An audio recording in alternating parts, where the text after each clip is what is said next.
So good morning everyone. My name is Abhay Singh and I welcome you all in today's video analysis of The Hindu. Today is 15th of August 2024 and we'll start with the first news headline for the day. So India and Canada expel diplomats as Nijar Kesro intensifies.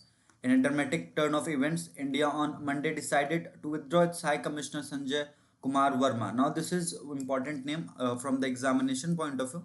The Indian High Commissioner to Canada was Sanjay Kumar Verma and other senior diplomat stationed in Canada. Soon thereafter, India expelled 6 Canadian diplomats, including the charge deaf fairness Stuart Ross Wheeler. So, Indian High Commissioner to Canada, Mr. Sanjay Kumar Verma, and the Canadian diplomat or the Canadian charge d'affaires Stuart Ross Wheeler have been withdrawn by their respective countries. India ने संजय कुमार वर्मा को वापस बुला लिया और Canada ने Stuart Ross wheeler को वापस बुला लिया कनाडा में.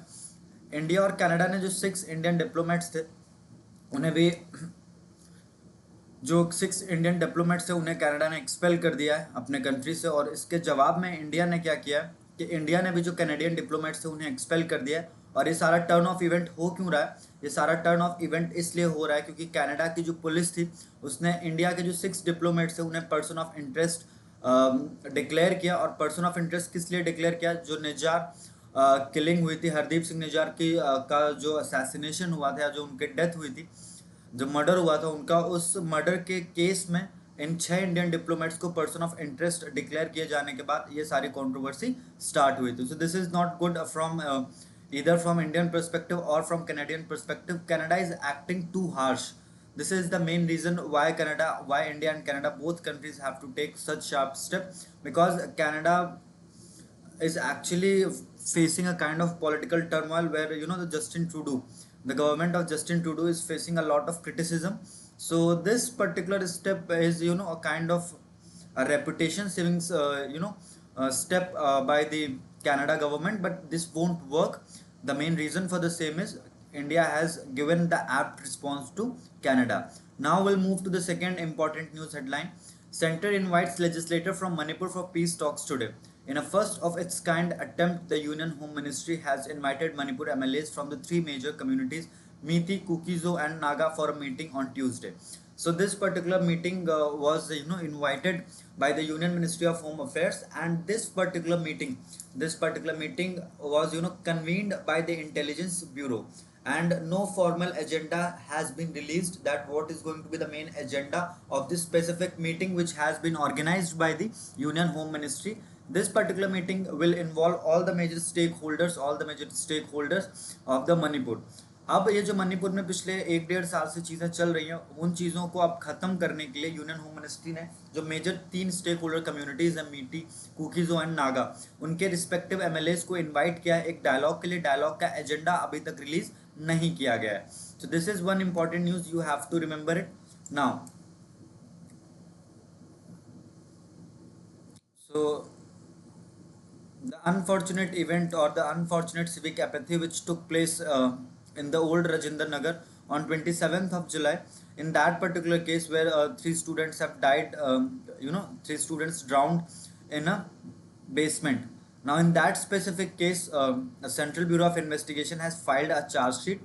This particular charge sheet mentions or talks about the 6 accused, and these 6 accused are these 6 accused includes the Rao IAS Circle's owner Abhishek Gupta and coordinator Deshpal Singh. The 4 other accused are the basement owners.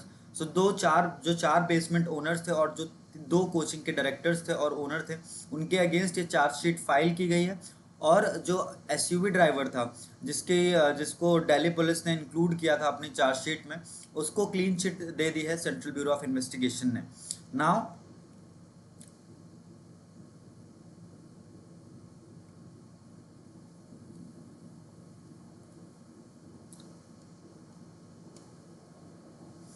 again, this is all political, so we'll skip all these news items. Now this is we are on page number 6 of the 15th October 2024. This is the most important article we are discussing today. Now this particular article is mainly focuses on only one thing, and that particular thing is that how India has shifted its approach from being a pro-Palestine country to a pro-Israel country. How India is looking for its personal or its national interest in this whole brutality that is taking place in Gaza. So this is one important article. We'll be covering this article in with every possible detail. So here are few important facts about India-Israel relations. So now the first important fact about India-Israel relation is that India announced recognition of Israel on September 17, 1952. So this is the first important information that India announced or India formally recognizes the state of Israel on 17th of September 1952, whereas the diplomatic relations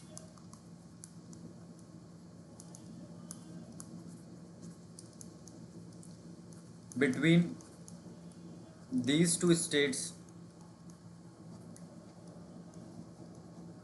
were established in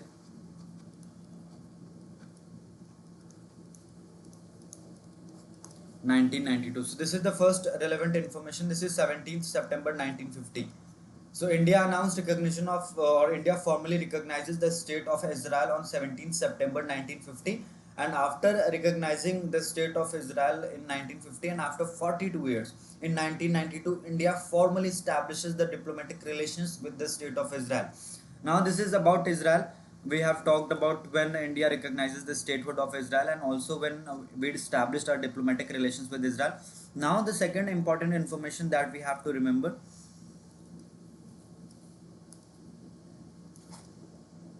So in 1975,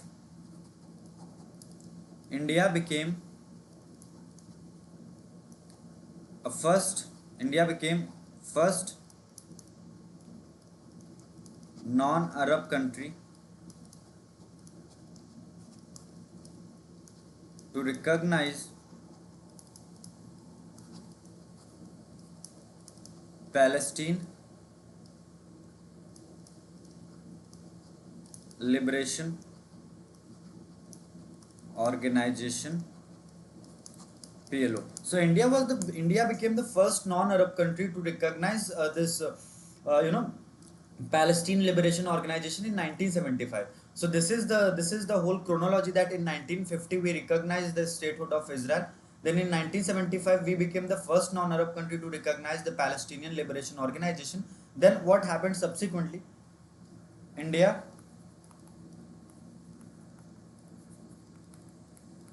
recognized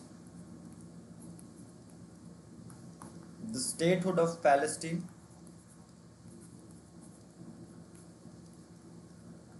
in 1988. So these are four important years that you have to remember. The trick is very simple. The trick and the idea is very simple to remember them. We'll start with the 50th year of 19th 20th century. So on 17th September 1950, India formally recognized Israel as a separate state. Then subsequently in 1975, India became the first first non-Arab country to recognize the Palestine Liberation Organization. Then what happened subsequently that in 1988 India recognized the statehood of Palestine. Then subsequently in 1992 India establishes the diplomatic relations with Israel in 1992. So these are four important years: 1950, 75, 88 and 1992. So with this information, with this particular background, we'll dive deep in this particular editorial. So let's start. So I'm erasing all this information.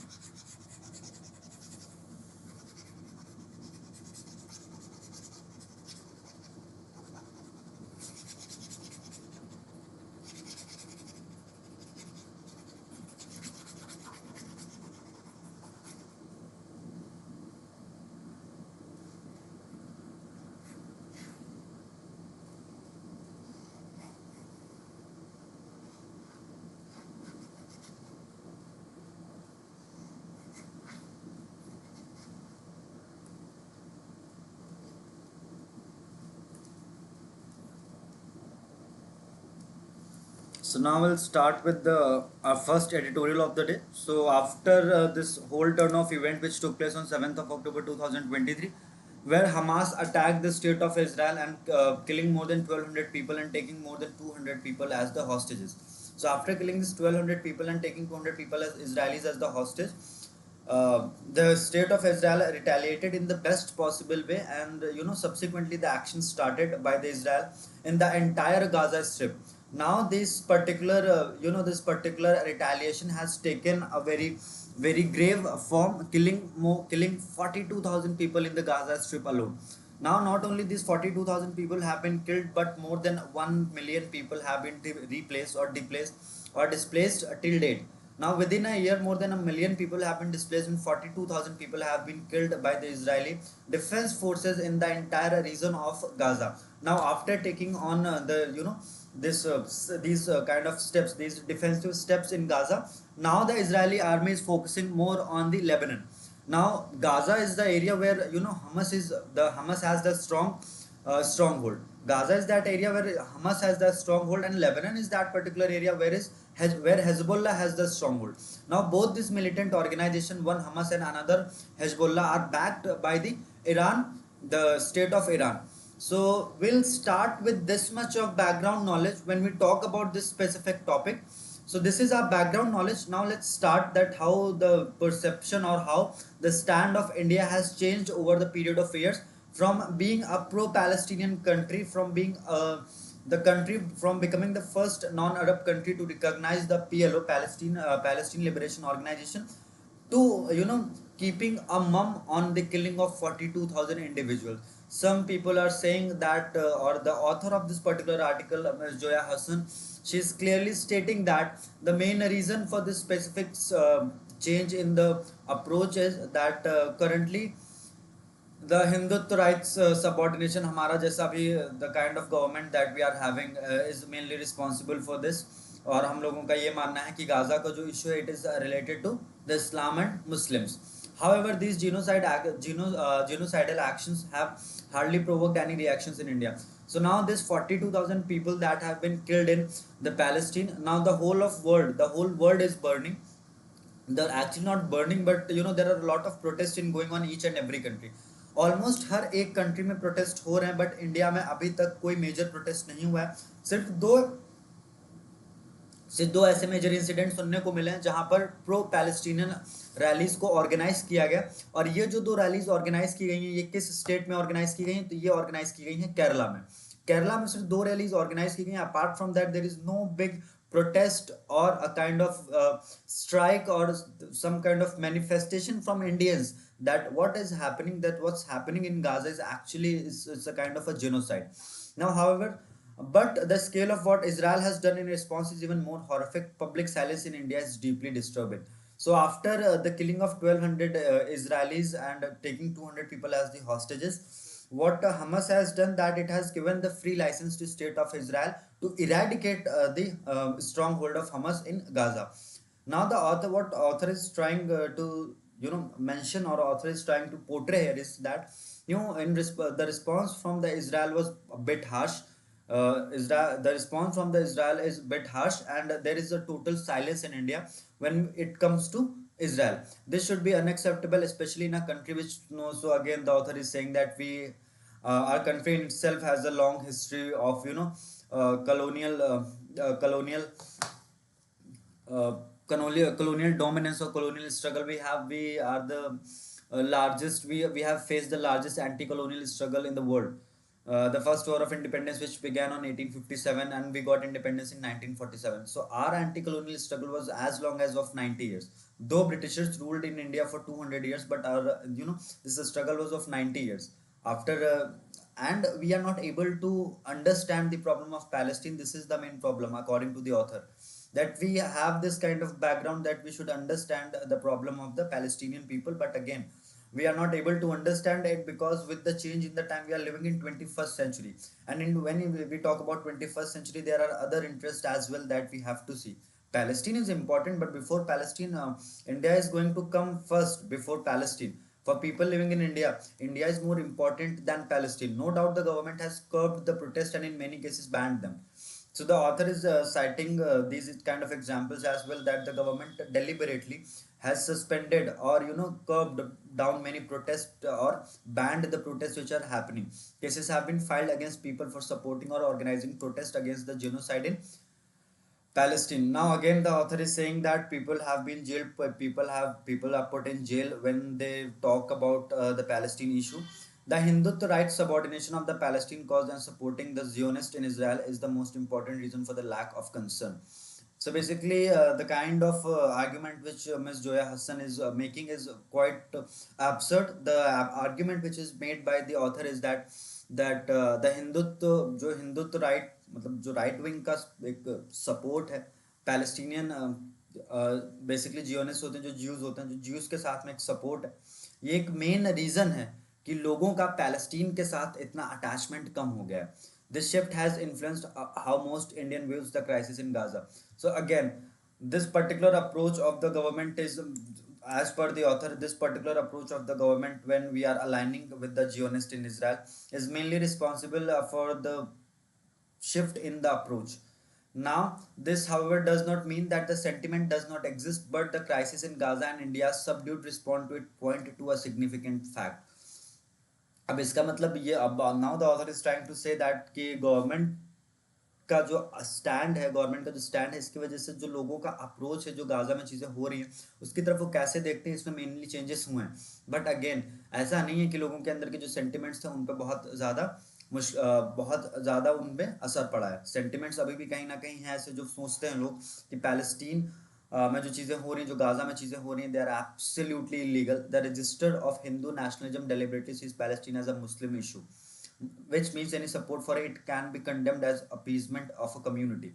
Now the author, what author is trying to say here is, what the author is trying to say here, that जो Palestine में लोग रह रहे हैं, या जो पूरे disputed area में लोग रह रहे हैं, दे आर मुस्लिम्स. और कहीं ना कहीं जो अभी गवर्नमेंट है, it is right wing government which is dominated by the people who are following this path of Hindutva और Hinduism, right.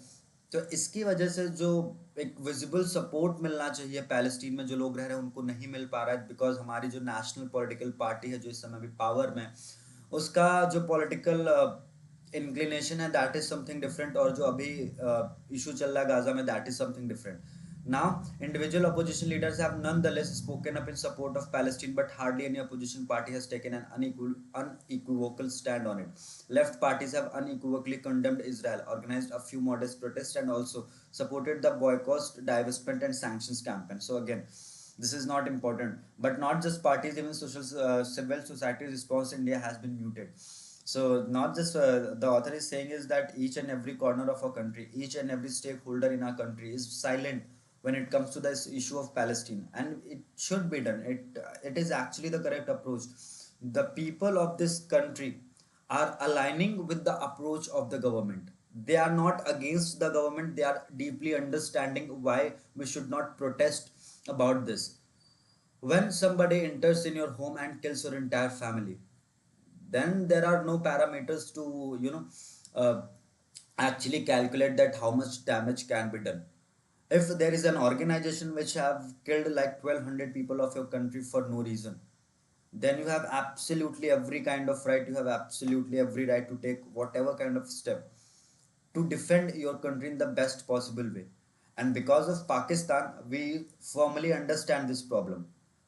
Now the author is suggesting कि हमारा बहुत लंबा एंटी कॉलोनियल स्ट्रगल रहा है, तो उसी तरीके से हमारा देखा जाए तो हमारा पाकिस्तान से भी बहुत लंबे टाइम तक स्ट्रगल रहा है. So we do stand with the people of Israel because we understand that what kind of problem Israel is actually facing. Look, the kind of problem Pakistan is creating in every day here and there in Jammu and Kashmir and other border areas. So that is the issue that they have to understand. Political interest is focused on the US, with the India government making every effort to maintain close relations with the US and vice versa. So now another important thing that we have to understand, that the United States of America is clearly supporting the state of Israel, and we share in the past few years we have developed the close bond with the United States of America.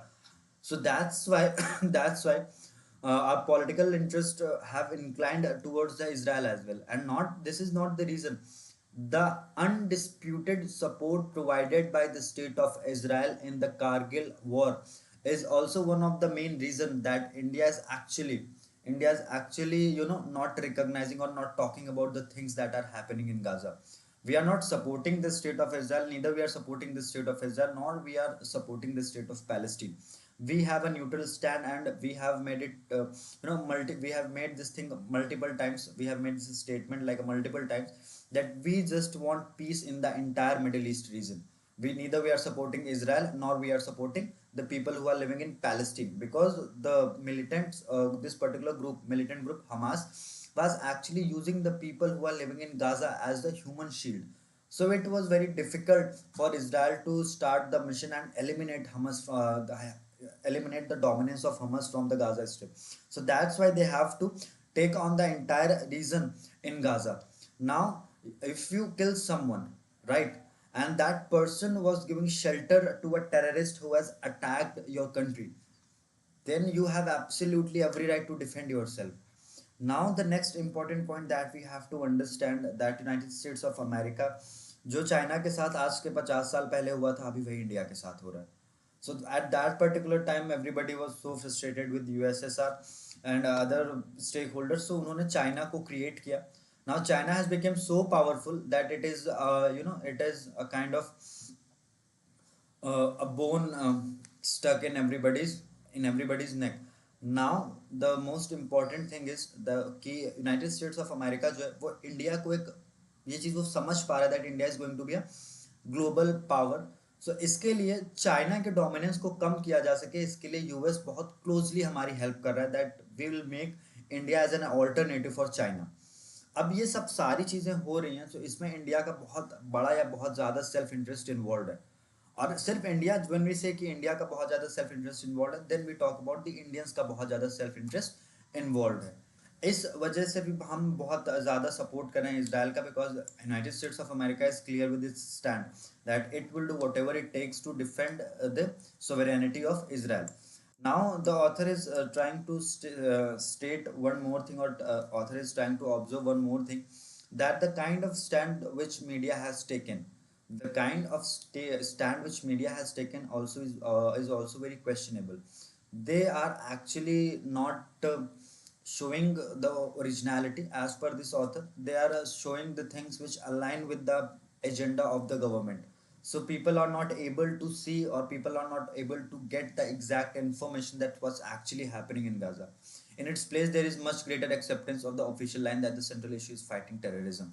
Now this is the main point where we should focus, that India and Israel should support each other, because we have the similar problem with our neighboring countries which Israel is having.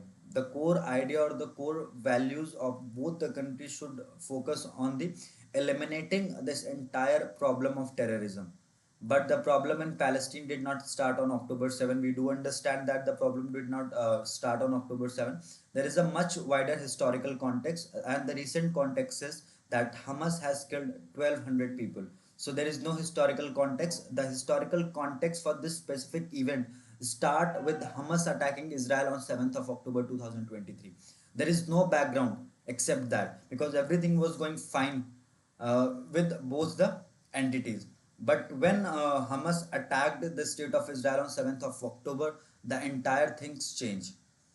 और फिर आप ये नहीं और फिर आप extent पे question नहीं कर सकते ना, कि अगर हमारी कंट्री या हमारे घर पे किसी ने अटैक किया तो हम, और उसमें 1200 लोगों की जान चली गई है, ठीक है, तो हमें किस एक्सटेंट तक जा सकते हैं उन 1200 लोगों की जो जान गई उसका एक बेटर आंसर देने के लिए, और जो 200 हॉस्टेजेस हैं हमास के पास, उनको छुड़ाने के लिए. और कहीं ना कहीं this is also becoming very clear कि अभी तक जो हॉस्टेजेस हमास के पास फंसे हुए हैं, उसको कहीं ना कहीं लग रहा है we can use them as a human shield whenever we want to, और नेगोशिएशन के लिए उनका यूज किया जाएगा.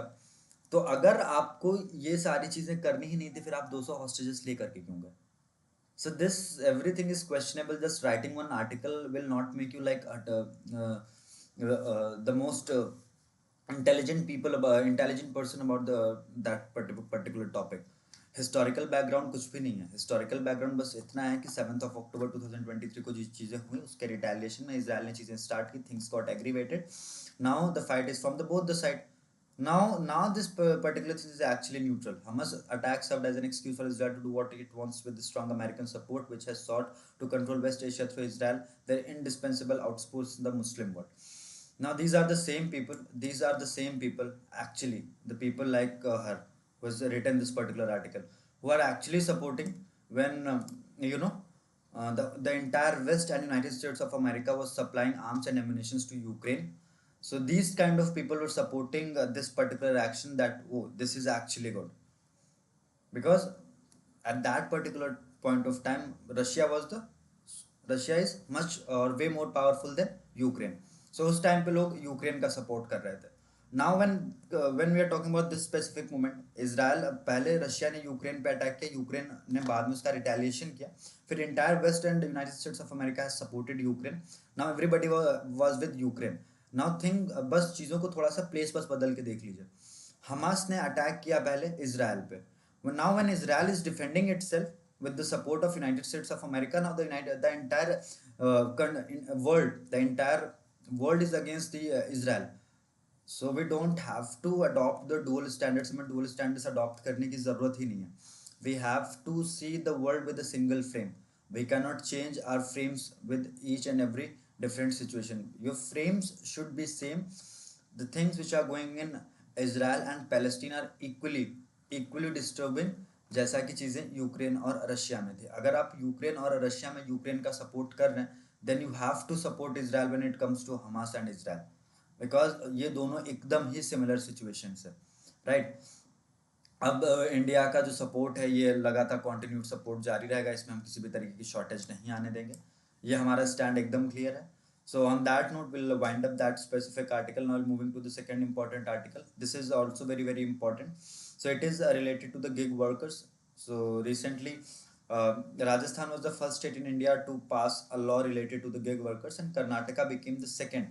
So this is one relevant information that you have to remember, that Rajasthan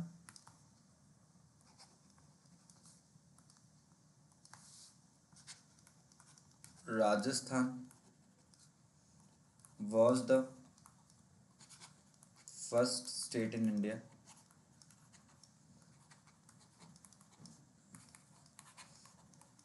to pass a law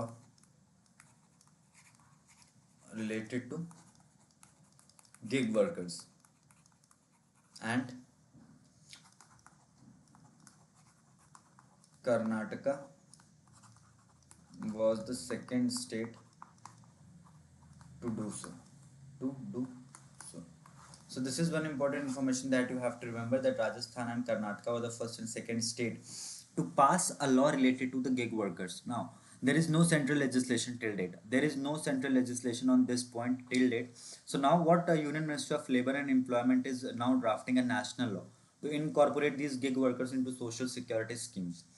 Now, what are actually these gig workers? So gig workers are basically, now let's understand this concept in a bit detail.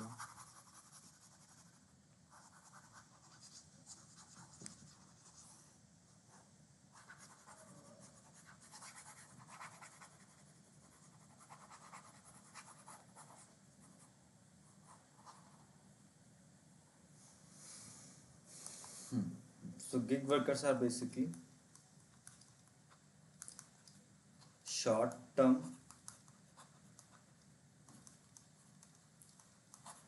contractual workers employed out of traditional employer employee relationship. So who are these gig workers? Gig workers are short-term contractual workers employed out of traditional employer-employee relationship. Now, what is this traditional employer-employee relationship? That you have a proper written contract, that you will get these number of holidays, you will get these number of paid leaves, you will get certain weekly offs. But when it comes to gig workers, they do not have such kind of surety. they will get the payment for the time they are actually working. Now these gig workers are actually somehow connects, or basically these gig workers are employed by the aggregators. Now who are these aggregators? So these aggregators are platform like Zomato, Uber and Blinkit. अब देखिए, अब इस चीज़ को समझने की कोशिश करिए, gig worker का पूरा कॉन्सेप्ट यहाँ से, कि जोमेटो, उबर और ब्लिंकिट में जो लोग काम करते हैं they are on contractual basis. Contractual basis का मतलब क्या है? So contractual basis in the sense that there is as such there is no written contract like contractual. I'll pardon, I'll ask for forgiveness everybody. Now we have to understand that these gig workers are basically, they work on basically as a freelancer. Freelancer means that suppose you are working as a rapido rider, right right. आपके number of hours fixed नहीं है. आपका जब मन किया आपने app में log in किया, आपका जब मन किया आपने ऐप से लॉग आउट किया और आप वापस आ गए. So this is the first thing which is available to gig workers. इनके पास बेनिफिट्स रहते हैं अपने वर्किंग आवर्स चूज करने के, बट इनके पास किसी तरीके के सोशल सिक्योरिटी बेनिफिट्स नहीं अवेलेबल है, क्योंकि आज तक गवर्नमेंट ने गिग वर्कर से रिलेटेड कोई इंपॉर्टेंट लेजिस्लेशन फ्रेम करने का ट्राई ही नहीं किया है. अब गिग वर्कर्स में क्या होता है? Suppose there is a platform like Zomato. Now there is a restaurant X, or there is a Rapido. So what Rapido is actually doing? This is my name Abhay. Now today I am having a class at Nirman Vihar. So I want to go to Nirman Vihar. Now what I'm trying to do here is I use this particular platform Rapido to book a particular taxi. So now I've took the cab economy. So what Rapido is actually doing कि एक ऐसा आदमी जिसके पास एक car available है जो निर्माण विहार जाने के लिए रेडी है, उसको कनेक्ट कर रही है ये सर्विस कंज्यूमर से. सो इसीलिए इन्होंने बोला कि we are not the actual employers, we are the aggregators, we just act as a mediator between the actual service provider and service consumer. We do not employ full-time employees, we just have gig workers. Now what is the gig? Gig is basically something when you do as a freelancing, and the very nature of the freelancing is that it is very unstable. There is no social security, there is no job security, there is no employment security. You will not get any extra benefit. Now for these kind of problems, to resolve these kind of problem, the Union Ministry of Labor and Employment is drafting a national level national law to incorporate these gig workers into social security schemes and benefits. Now the government is expected to require aggregators to contribute 1 to 2% of their revenue to establish a social security fund which would which would provide health insurance and other benefits. So now the first important observation that is made by Kingshuk Sarkar, the author of this particular article, that the government is expecting the aggregators who basically employ these gig workers, that these aggregators will contribute a minimum 1 to 2% of their entire revenue towards the welfare fund which is created under this specific law. And this specific fund will provide various benefits like health insurance and on the job. अगर आपका किसी भी तरीके का body में या आपकी health को कोई डैमेज होता है, then this will provide a benefit to those specific people. Now the proposed legislation will establish a welfare board model, creating a fund for the social security of gig workers. But again, we have to understand this particular model, social security model, is not a very successful model. इसे बहुत ज़्यादा अभी तक criticise किया गया. ये model बहुत ज़्यादा सक्सेसफुल नहीं रहा है, welfare board model. But again welfare boards को स्टैब्लिश किया जाएगा, creating a fund for the social security of gig workers. Now this particular draft bill is mandating that this particular draft bill is mandating that the registration of all the gig workers is extremely important. And when it comes to the termination of the employment of these gig workers, the aggregator has to give a minimum 14 days notice period to that particular gig worker with valid reasons before termination. And along with not only the notice period, the aggregator has to give the detailed reason as well, that why this particular employee is being fired. Dispute resolution mechanism will also be introduced to protect the gig workers' right. So a proper mechanism, a proper institute will be established by this national law to solve the problem or to address the grievances of the gig workers. In this context, now the first important step which was taken by the government of the day to solve the problem of these to solve the problem of these gig workers was in 2020, when the central government tried to merge when central government merged 29 existing central labor laws into four laws, and these 29 labor laws were merged into four laws, namely wage, social security, industrial relations, and occupational safety, health, working conditions. And out of these four codes, only one code talks about the gig workers. The only one code where gig and platform workers found mention is the Social Security Code 2020. In this code, gig and platform workers are perceived as a subset of informal sector workers. Now, these gig and platform based workers are considered as the informal sector workers as per the Social Security Code 2020. Now, now this is actually important. The issue arises from the definition of the gig workers in the Social Security Code. Now, the this particular code, Social Security Code 2020, which was drafted by the Union government in 2020, actually defines what is or who is a gig worker, which places them outside the traditional employer-employee relationship. This is problematic since many gig employers, as in some of the well-known companies, operate as a formal entities within the formal sector. The exclusion of gig workers from the traditional employment framework is the crux of the problem. So not recognizing these gig workers as a traditional employee is the main problem, or is the crux or the core of the problem.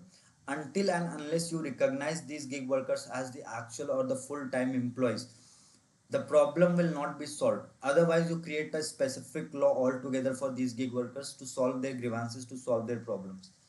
And once you give or once you recognize them as the full-time workers, the gig workers will have all the rights and benefits which are available to a full-time employee.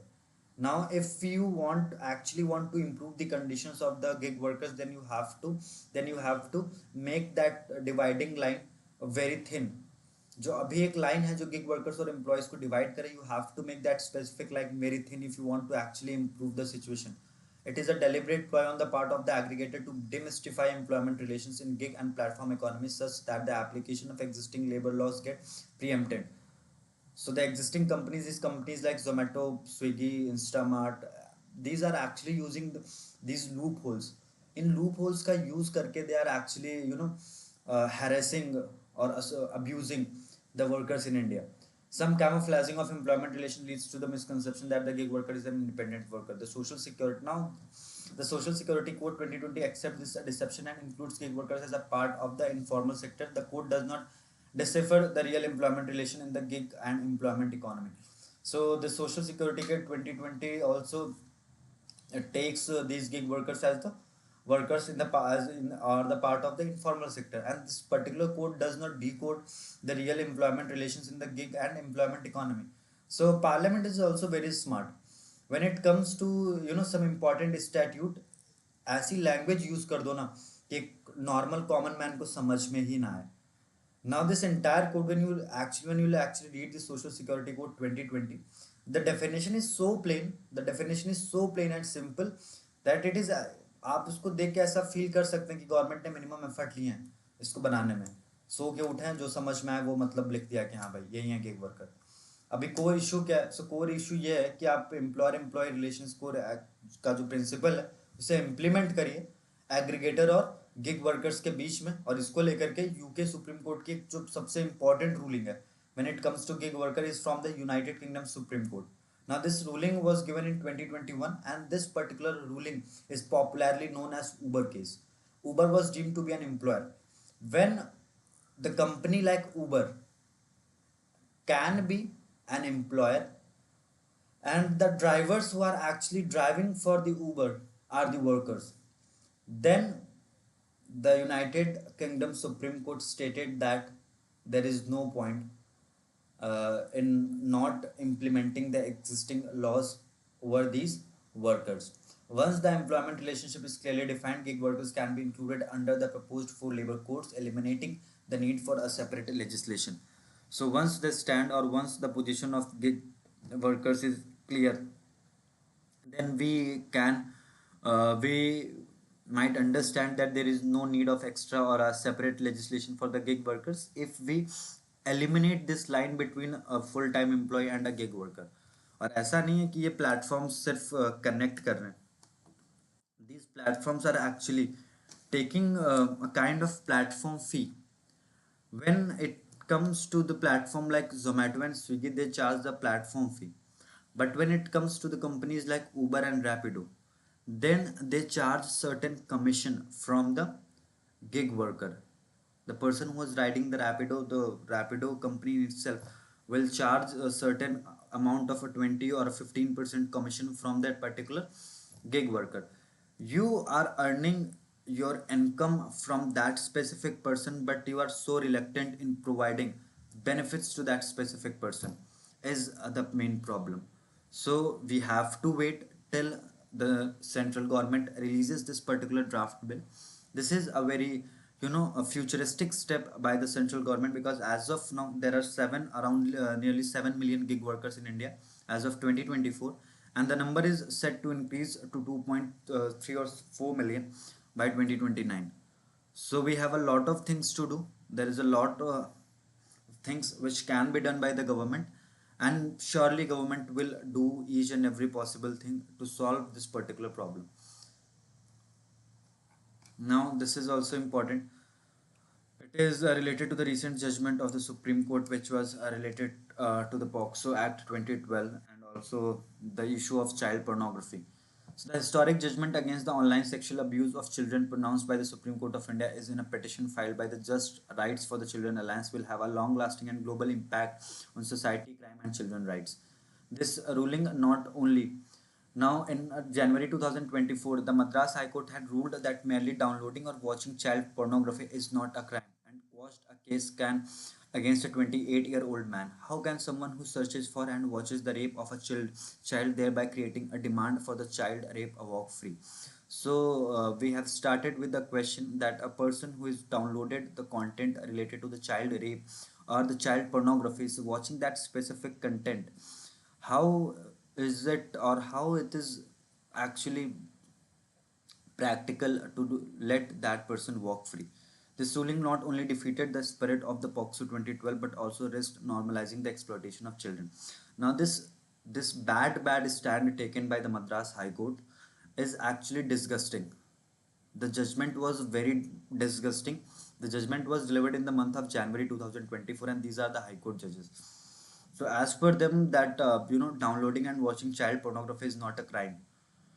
Now, if you are delivering such a kind of judgment, and this judgment was a direct attack, as a direct attack on the spirit of the Protection of Children from the Sexual Offences Act 2012, because we brought this specific legislation in 2012 to solve the problem, or to protect the nascent interest of the children.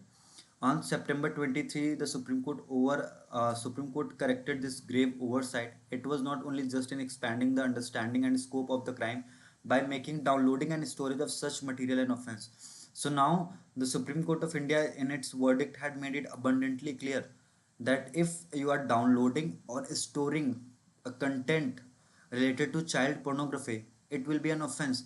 But not only this particular downloading and transferring this material, but also mandated a comprehensive framework. Now this comprehensive framework and this particular abbreviation is extremely important, to combat child sexual exploitative and abuse material, and placed strict responsibilities on social media intermediaries to comply with Indian law.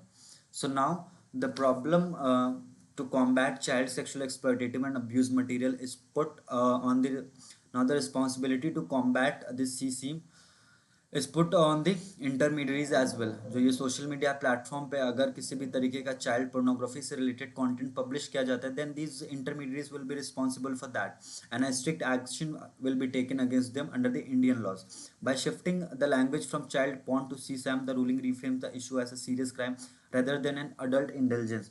So by changing the nature of the offense, and by changing the definition of the offense, the Supreme Court has done one of the most important thing, because by changing the definition, by focusing more on the by expanding the horizon, by expanding the definition, like child sexual exploitative and abuse material, a lot of things have been included. Now the horizon has been broadened by the Supreme Court. So this is basically कि अब क्या है कि सिर्फ एक adult indulgence नहीं माना जाएगा if you are watching, downloading or transmitting this child of the content related to child pornography. It is a serious crime now. Now, the government must implement a comprehensive set of measures to ensure the safety and rehabilitation of children. Now, this is a kind of suggestion given by the author that government should focus more on ensuring safety and rehabilitation of children. So there are various things which have been discussed by this author. First, the cybercrime should explicitly defined in Indian laws, and CSAM should be brought within its ambit as an economic and organized crime. So again, this particular the author is suggesting that CSIM. One, what is this CSIM? CSIM is basically child sexual exploitative and abusive material. Abusive material को हम proper cyber crime और explicitly define करना चाहिए Indian laws के अंदर. The rise of AI generated child sexual abuse material makes the situation worse as it blurs the line between real and synthetic images, making it difficult for authorities to deliver justice. Now, the kind of influence that artificial intelligence is having, that is also very much questionable. Without swift action, AI-driven exploitation will pose an even greater threat to children.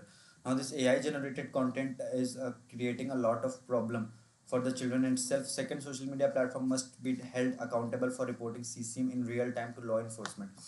Now, some onus should also be shifted on these intermediaries as well. If these intermediaries failed to respond any CSAM to the law enforcement agencies, then these intermediaries should also be questioned and be prosecuted. The third is that India should establish an institutional framework in the form of forensic lab equipped with cutting edge technology to respond to the increase in reporting of CSAM by intermediaries and social media companies. Now, the third step is that the government should establish a more high tech forensic labs or with cutting edge technology, with latest technology, to respond quickly or to respond in the best possible way when any thing reported by these intermediaries. Now, details of individuals prosecuted for searching or downloading CSAM should be entered into the national database on sexual offenders and barred from employment in the sectors involving children. So the fourth step, which is suggested by the author, is that the person who have been prosecuted under this downloading or searching for CC, these persons should be included in the national database on sexual offenders, and they should be prohibited from participating in any sector which involved the participation of children. Now, we have to create a borderless response for this, and for to create a borderless response, we have to raise the issue related to the children or the crime against children. We have to raise these issues as important international platform. जब तक हम इनसे बहुत बड़े बड़े international platforms पे raise नहीं करेंगे, तब तक एक apt solution इसका हमें नहीं मिलेगा. So this was all about this recent judgment. CSIM is the main CSIM is the main point जहाँ पे आपको फोकस करना है. सीसीएम का अब मतलब क्या है? पहले चाइल्ड पोर्नोग्राफी में क्या क्या चीज़ें पनिशेबल ऑफेंस थी. POCSO is a gender neutral law, ये आप याद रख सकते हैं. Now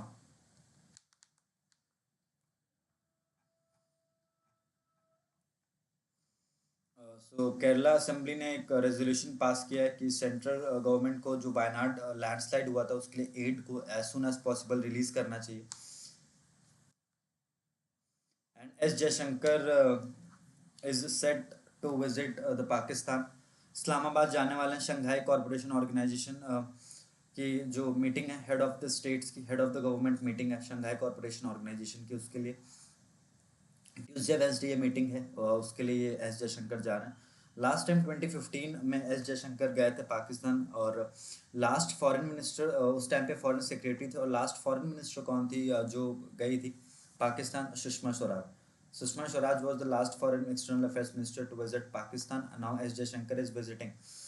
Not the first, but in last 10 years. And now S. Jaishankar will visit the state of Pakistan to attend this SCO meeting. The invitation was for Narendra Modi. But due to some reasons, Narendra Modi, the Honorable Prime Minister of our country, is not able to participate in this SCO meeting. Now, the Lieutenant Governor of Jammu and Kashmir, Mr. Manoj Sinha, has invited the Chief Minister designate Omar Abdullah to form the government in Jammu and Kashmir. And Omar Abdullah is set to take the oath as the Chief Minister of Jammu and Kashmir on Wednesday. So this is going to be a new chapter in Jammu and Kashmir's history. The abrogation of Article 370, the formation of two UTs, one in Jammu and Kashmir, the another one is Ladakh, and these first elections after the abrogation of Article 370, and Omar Abdullah becoming the first chief minister who was, the main flag bearer of Article 370. So he is going to be the first chief minister of Jammu and Kashmir. Now Jammu and Kashmir did not have or does not have privileges which were it earlier had, and basically it is related to the special status. Now, stubble burning on the rise in Punjab and Haryana, Delhi's air quality dip. So after this, the cases of stubble burning have started in Haryana and Punjab.